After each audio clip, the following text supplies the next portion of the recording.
Oi, oi! Vindo aqui depois de uns dias sem gravar, porque realmente está muito corrido, mas sempre que eu conseguir eu vou estar trazendo um vídeo aqui. E assim, falar que a Bíblia não condena lésbicas, gays, trans, não binários, já traz todo um rebuliço, né?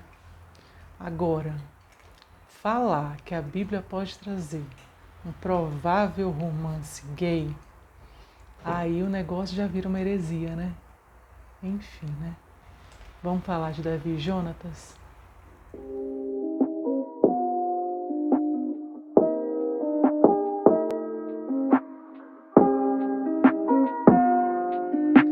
Então, Davi e Jonatas é aquela passagem que os conservadores não querem aceitar que pode ter, sim, existido um romance, sabe? Muito mais do que uma amizade entre Davi e Jonatas.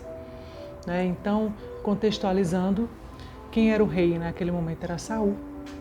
Né? Deus nem queria um rei para o povo de Israel, mas o povo de Israel pediu e Deus concedeu. Primeiro veio Saul. Saul começou a desobedecer, até uma hora que Deus falou assim: chega, basta, vou passar de Saul o reino, não vai ser mais dele. E aí Deus fala para Samuel, que era o profeta, e eram os profetas que ungiam os reis, e vira para Samuel e fala assim: olha, agora você vai ungir um homem segundo o meu coração, um rei segundo o meu coração que vai fazer a minha vontade. E ali Samuel vai até a casa de Jessé, que é o pai de Davi, e unge Davi. Davi, ele é ungido, mas ele não se torna rei imediatamente. Saul ainda era rei, né? E aí o que acontece?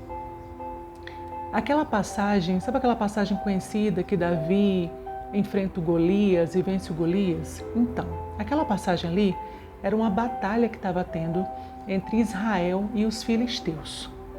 E aí os irmãos de Davi, que eram mais velhos do que ele, estavam lá na guerra. Davi é enviado pelo seu pai para levar mantimento e ver como é que estavam os seus irmãos. Quando Davi chega lá, Davi toma conhecimento de que havia um gigante, um Golias, que estava afrontando o exército de Israel. E Davi fala: como assim? Tem um gigante afrontando o exército de Deus vivo? Não, não pode. E nenhum homem, nem Saul, que era o rei, tinha coragem de enfrentar aquele Golias. Davi vira e fala assim: pois eu vou até ele, cadê ele? E Davi vai lá, enfrenta o Golias e vence o Golias. E o que acontece? A Bíblia diz que assim que Davi venceu Golias, Saul pediu para que Davi fosse trazer a sua presença. Saul queria falar com ele, né? Aquele jovem lá que tinha vencido Golias. E aí a palavra diz assim, que terminando Saul de falar com Davi, a alma de Jonatas se apegou à alma de Davi. E ele o amou como a sua própria alma. É assim que a Bíblia diz. Existe uma outra passagem bíblica que usa essa expressão, a alma de se ligou à alma de. É a passagem lá em Gênesis 34, quando fala dos filhos de Jacó e fala de Diná. E diz que um filho, um príncipe, chamado Siquém, viu Diná, se encantou por ela, e aí pegou Diná, teve relação com ela, e a Bíblia diz que depois disso, a alma de Siquém se apegou à alma de Diná. Sem considerar o que ele fez de ter pego ela e tido relação com ela, mesmo não casar e tudo, não é esse o ponto que é importante aqui. O ponto é, a Bíblia usa as mesmas expressões para dizer, e a alma de Siquém se ligou à alma de Diná. E ninguém tem dúvida que o que a Bíblia está querendo dizer é que ele se apaixonou por Diná. Certo? É a mesma expressão usada para dizer assim, e a alma de Jonatas se apegou à alma de Davi. É a mesma expressão. E aí, o que acontece? Logo em seguida, a Bíblia diz assim, que Davi e Jonatas fizeram uma aliança.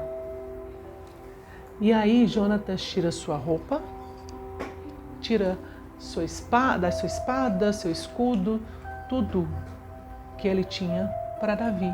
Ele dá suas vestes, ele tira suas vestes. E a palavra do original hebraico quer dizer despir-se. E despir-se é ficar nu. Então Jonatas faz uma aliança com Davi e a Bíblia diz que ele fica nu perante Davi, certo? E aí Não há nenhum outro contexto na Bíblia que você veja que alguém fez uma aliança com alguém ficando nu, certo? E essa palavra aliança não tem só um significado, mas um dos significados dessa palavra hebraico, que é berit. Um dos significados dessa palavra é pacto de aliança de casamento, certo? Então, o que acontece? Jonatas está ali diante do homem que a Bíblia diz que ele amava como a sua própria alma, e ele faz um pacto nu, o que já não era uma coisa comum, certo? Logo em seguida, a Bíblia diz assim, que voltando eles daquela guerra, e aí, voltando eles, a Bíblia volta a relatar aquela passagem lá do Filisteu, e voltando eles da guerra com o Filisteu, as mulheres cantavam, porque Saul venceu os seus milhares e Davi os seus 10 milhares. E aquilo enraiveceu Saul e fez Saul sentir inveja de Davi. A partir daquele momento, Saul passa a desejar matar Davi. E Saul tenta matar Davi, mas não consegue. Até que chega uma hora que ele vira para Davi e fala assim, eu não sei o que eu fiz. E por que teu pai quer me matar? E Jonatas fala, não, eu já conversei com ele, não é nada disso. E Davi fala assim, Jonatas, teu pai não deixou você saber da intenção dele de me matar, porque isso ia te magoar. Mas com certeza já chegou ao ouvido do teu pai que eu achei graça aos teus olhos. E de fato, se estava tendo um relacionamento ali entre eles, uma relação, com certeza chegaria facilmente aos ouvidos do rei, ao palácio real. E aí Jonatas vira para Davi e fala assim, tá, vamos fazer o seguinte, eu vou sondar o meu pai durante a refeição amanhã, e se ele perguntar por você, você não vai, eu digo que você precisou resolver um problema. Vamos ver a reação dele. Dependendo da reação dele, a gente vai saber qual é a intenção dele com você. E aí o que acontece? Jonatas vai lá ter a refeição com o rei. E no primeiro dia ali, Saul sente a falta de Davi, mas não fala nada e ainda pensa assim, o moleque deve estar impuro. Segundo dia, Saul sente a falta de Davi e pergunta para Jonatas. Jonatas vai e fala assim, não, ele precisou resolver uns problemas e eu liberei ele. E Saul ali se ira de uma forma que, como eu falo, sabe aquele momento de raiva, que você já acumulou uma informação por muito tempo, que você está guardando uma coisa e de repente você explode com aquilo? Pode reparar que é isso que Saul faz. É como se Saul estivesse explodindo naquele momento. Ele vira para Jonatas e fala assim, filho de perversa e rebeldia. Em outras versões ele fala assim, filho de prostituta. Chamar Jonatas de filho de prostituta era como se ele tivesse chamado o filho de bastardo. Sabe? E aí ele fala assim, não sei eu que tens elegido o filho de Jessé para a vergonha da nudez tua e da nudez da tua mãe? São duas expressões aí. Essa palavra elegeste, ela é usada no sentido também de desejo, não só de eleição, mas de desejo, certo? E a expressão para a nudez, ela é um eufemismo para dizer relações sexuais. Então, é uma palavra mais branda, vamos dizer assim, para se referir a relações sexuais. Então, é como se Saul dissesse assim, eu sei muito bem que você anda tendo relação sexual aí com esse Davi, com esse filho de Jessé. Você não me engana, não. Eu sei muito bem que você está me traindo. Claro, traindo no sentido de que o que estava ali em jogo era o reino. Saul, a briga toda de Saul o tempo inteiro com Davi era o reino. Saul não aceitava ele não ser mais rei. Ele sabia que ele não ia ser mais rei porque Samuel já tinha dito para ele, olha, Saul, passou o teu tempo, você desobedeceu demais a Deus, você deixou Deus chegar no limite, acabou o tempo para você. Saul sabia disso. Mas Saul não queria aceitar e Saul tinha se enraivecido, o ego dele estava ferido. Depois disso, Jonatas vai se encontrar com Davi e fala assim, realmente, o problema do meu pai é esse mesmo, ele quer te matar. Ali, Davi percebe que não tem mais como continuar ali, que tem que fugir. E Davi foge, e eles se abraçam, se beijam e choram muito, a palavra diz. E Davi foge. Depois disso, tem uma batalha, e Jonatas e Davi são mortos. E Davi, ele lamenta a morte de Jonatas e fala, E ele angustiado, ele diz que o amor daquele príncipe, o amor de Jonatas, era muito maior, muito melhor do que o amor de várias mulheres. São expressões que a Bíblia não traz de um homem para outro em outras situações, certo? E aí, primeiro ponto. O amor de Jonatas por Davi é o amor ágape. Não, não é o amor ágape. A palavra descrita no hebraico, ela tem tanto o sentido de ser um amor de amizade, como ela tem o sentido de ser um amor sexual. E o amor ágape, ele não tem espaço para o homossexual. O amor ágape é aquele amor puro, aquele amor sem segunda intenção. É aquele amor que Deus coloca no seu coração, você não sabe nem porquê, certo? E essa palavra usada na Bíblia para traduzir o amor que Jonatas sentiu por Davi, é a mesma palavra usada também no Antigo Testamento para dizer o amor que Jacó tinha por Raquel. É o mesmo, certo? Não é o amor ágape descrito em 1 Coríntios 13. Não é. É um amor carnal, é um amor humano, certo? Se efetivamente era um relacionamento, nem todos dão certeza disso, mas para mim era. Porque Saul podia ter explodido falando milhares de coisas para Jonatas. Saul podia ter falado como já tinha falado antes. Em outra situação, Saul vira para Jonatas e fala assim: ô Jonatas, você acorda, porque se Davi não morrer, você não vai ser rei. É a desculpa que Saul lança para justificar o porquê que ele estava com raiva de Davi, porquê que ele queria matar Davi.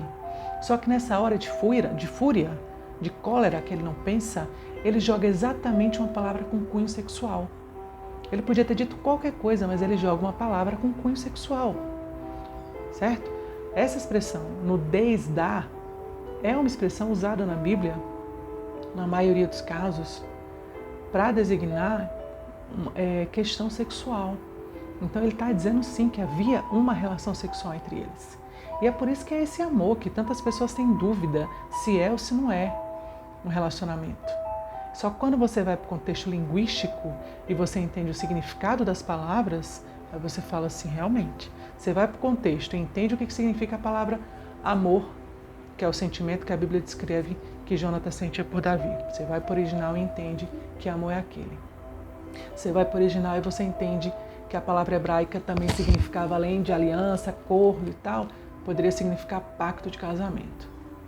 Você vai para a palavra elegeste e você vê que a palavra elegeste também pode ser traduzida como desejo, certo?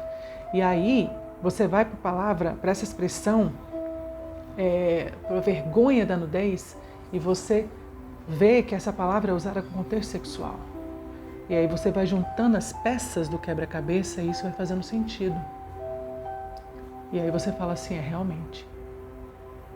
A Bíblia descreve de uma forma muito cristalina, muito evidente, sabe? Essa relação entre os dois.